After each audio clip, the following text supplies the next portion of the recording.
ఒక వస్తువు చెడిపోతే దాన్ని మెకానిక్ దగ్గర తీసుకెళ్తే వాడు కూడా బాగు చేయలేకపోతే వాడు ఒక మాట అంటాడు, సార్ కంపెనీకి పంపించాలి సార్ అంటాడు. ఎందుకంటాడు ఆ మాట? కంపెనీలో మ్యానుఫ్యాక్చరర్ ఉంటాడు, సృష్టికర్త ఉంటాడు. చెడిపోయిన మన బ్రతుకుల్ని రిపేర్ చేయగలిగింది ఒక్కడే, సృష్టికర్త. ఒకవేళ ముసలితనంకి వచ్చేసిన తర్వాత నువ్వు రిపేర్ చేయాలనుకుంటే ఏమవుతుంది? మీరు బైక్స్ వాడతారు, కార్స్ వాడతారు, సైకిల్స్ వాడతారు.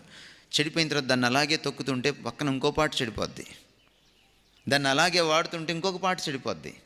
సార్ చాలా లేటుగా తీసుకొచ్చారు సార్, 5,000 అవుద్దంటాడు వాడు, 10,000 అవుద్దంటాడు. అమ్మో అంతా, ఎందుకంటే లేటుగా తీసుకొచ్చావు నువ్వు. చాలామంది జీవితాలు ఈ రోజున బైక్స్ లాగే ఉన్నాయి. ముందుగానే బోర్కు వచ్చేసింది మీ లైఫ్, ముందుగానే బోర్కు వచ్చేసింది మీ లైఫ్, షెడ్కి వచ్చేసింది మీ లైఫ్. ఇంకా ఆలస్యం కాకముందే కమ్ టు ద మ్యానుఫ్యాక్చరర్.